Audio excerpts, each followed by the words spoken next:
Hello, ladies and gentlemen, boys and girls of all ages, and welcome to the unboxing of the Behemoth. That's right, the new Khador Warjack. It's been out for a while, but I finally got round of getting my copy, or shall I say my model, and I want to do a comprehensive review on it because, you know, it does look absolutely stunning. And guys, if you didn't know already, I run a podcast on Hand Cannon Online called Murder of Crows. Everything Khador, everything red. The link is in the description if you want to go check it out.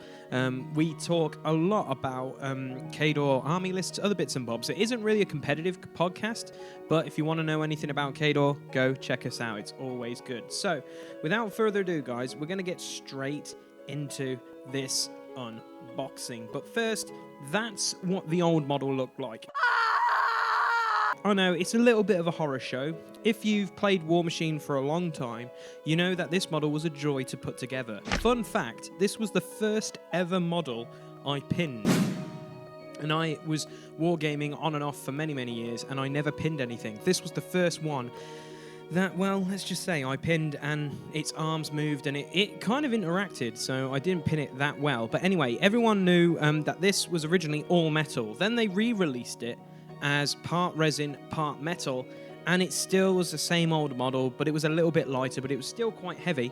And now, that's right, we have the new shiny Behemoth. Now, the first things first, this is still a resin and metal kit. It isn't full plastic like all the other Warjacks that are coming out, which, actually, to be quite frank, to bring it full circle, I will be doing the Berserker kit unboxing soon because I'm going to be getting a few of those because I want to run Karchev, etc. But yes, this bad boy is a mixture of metal and resin. But without further ado, the first thing I want to say before we get into the unboxing, look at the artwork. Now, the artwork, as you can see, he is a mountain of a Warjack. He towers over other things. And this model does that. So PP, well done for finally making this model look like its artwork. That's what I'm always appreciative of. Your designs then coming to life as they are in the artwork, because some of them fall short. Yeah, sorry Beast09, you're a really good Jack, but you're just a can opener effectively. But anyway, moving on, let's get straight into the unboxing. Good packaging as always from Privateer Press, really well presented. Now, the first thing I want to say, it's all separated into 4 different compartments, but the problem is, the one thing I don't like about this, it doesn't give you a manual to help put it together, which is kind of unfortunate, especially if you're new to the hobby. You have no real idea of what's going on and how that is, you know, how everything works. But the first things first, we're going to look at the torso and we're going to look at the legs of this absolute monster. Now, as you can see, look at the detail already on this beast. This is ridiculous. Like, seriously, it is unbelievable. You'll have to clean it up a little bit. There'll be a little bit of, you know, from the resin mold and stuff, you'll have to chop bits off, which, just be careful when you're chopping bits off that you don't cut into the model, etc. But as you can see, that is the size of my hand. It fits in the size of my hand. That's how big the chassis is. But anyway, here's a size comparison. Unfortunately, I dropped my Behemoth at the last tournament I went to, and yeah, it got kind of smashed. But I'm going to do a comparison. As you can see, look at the size of it. You can already tell they've expanded everything. It's a lot bigger, and the torso is actually bigger than the old torso. It's just, they've done such a fantastic job. It just looks really, really good, and it's just fantastic. Now, the legs, this is something else which I really, really like as well. Again, you'll have to do some cleaning up on these models as well, but these legs are just ginormous. They're about the size of the Behemoth himself. Look, there we go, for a size comparison. The leg is about the size of the torso. Jeez Louise, that's ridiculous. So we already know we're dealing with a bit of a bad boy. Now, as you can see, we've got both legs. They're easily attached to the torso, but like I said, because there's no instructions, you might not understand how to put them on, etc. if you're new to the hobby. But anyway, we're going to move on to the fists, basically the panels that go onto the fists, and as you can see, it still needs a little bit of cleaning, but the detail is just fantastic. And the metal parts of the fingers and the claws will go in, and then we're going to move on to the arm. As you can see, needs a bit of cleaning up, but again, the detail is just fantastic. Privateer Press have done a really, really good job with this kit. And as you can see, the trademark of the Behemoth are the armor-piercing pistons, and look at that. It just connects perfectly, it fits perfectly into the model, and it just looks fantastic. It just really does look really, really nice. And we're going to move on to the shoulder pads. And as you can see, the shoulder pads, again, really nice quality. Again, privateer press, well done. You'll have to clean it up a little bit by cutting off the excess. But as you can see, you can tell that it's going to be quite big with those things, and we'll get to that later on in the review.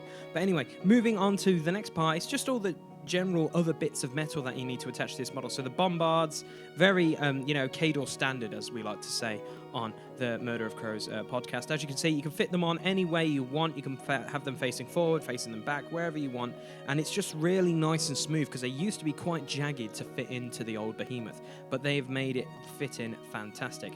Now, we're going to move on to the back panel. As you can see, he's got a bit of a tailpiece, as I like to call it, which fits in perfectly, as you can tell. No problems there. Really, really nice. And I just love this model. Privateer Press have done a very good job.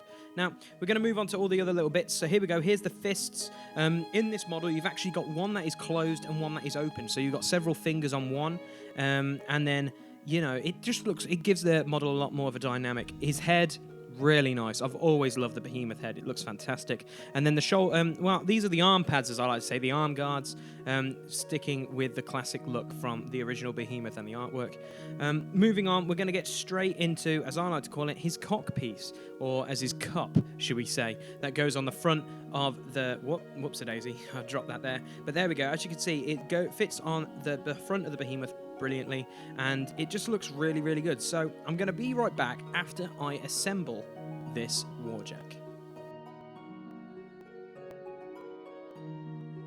Okay guys, we are back. I've assembled it a little bit because obviously I need to spray it and paint it, so I need to get to all the crevices and stuff like that. But as you can see, look at this model. It is fantastic. It just looks so good. Privateer Press have done such a fantastic job. It just looks so really mean. I'm going to zoom out so you can just see the size of it. Here's my fist again. As you can see, I'm going to open it up. Look at the size of that with the shoulder pads on and everything, and his front piece and his back tail piece. Look at that. It's the size of my hand. It's ridiculous. So let's just zoom in. I just want to get a little bit more detail. As you can see, all the studs, the rivets, the bolts, it just looks really, really, really nicely done. And, the boiler at the back just looks fantastic. It looks really clean, and it's just, if you look on the back, as you can see, when the parts join, you can't really tell a little bit, which is really, really nice. So there's no huge gaps to put green stuff in.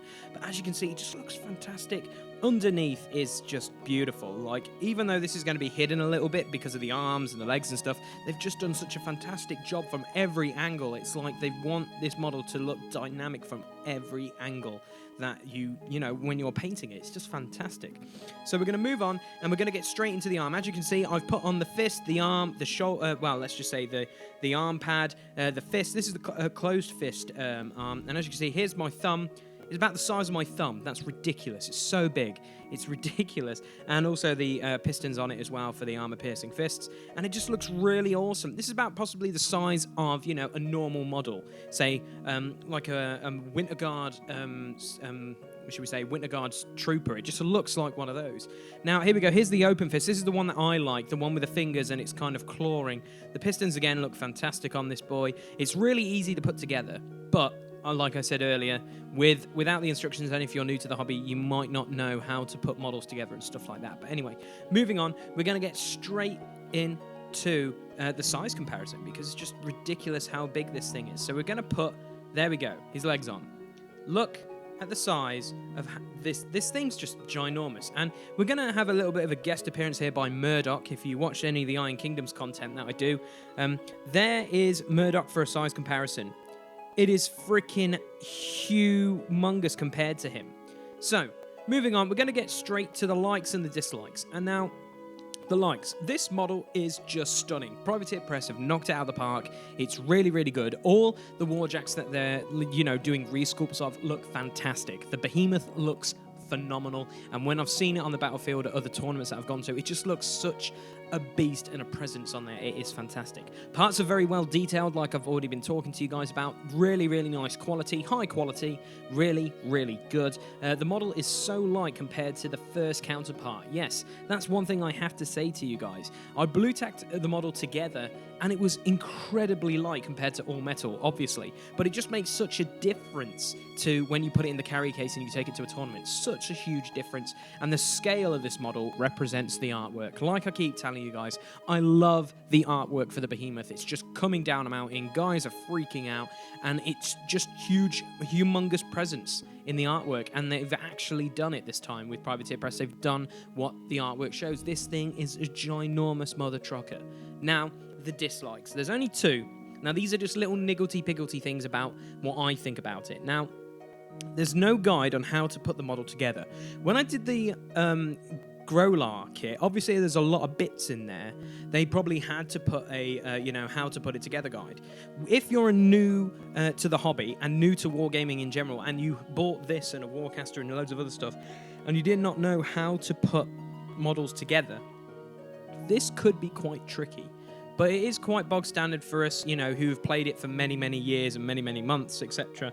But, for new people, it would have been appreciative if they put possibly a guide in. Just saying is all. On the old box of the Behemoth, they actually had a little diagram on the back of the box, I believe, to show you how to put it together. They could have easily done that with this packaging, but they didn't. So that's an opportunity missed, PP, just saying. And then the model is still a kit which is half resin, half metal. Now that's just really being picky. Obviously, Privateer Press are going everything hard plastic. It looks fantastic. The Growlar kit looks fantastic. The new Berserker kit is going hard plastic, looks fantastic. Rumors are the new Colossus that is coming out, Victor, is going to actually come with the Conquest, and that is going to be hard plastic, which is fantastic.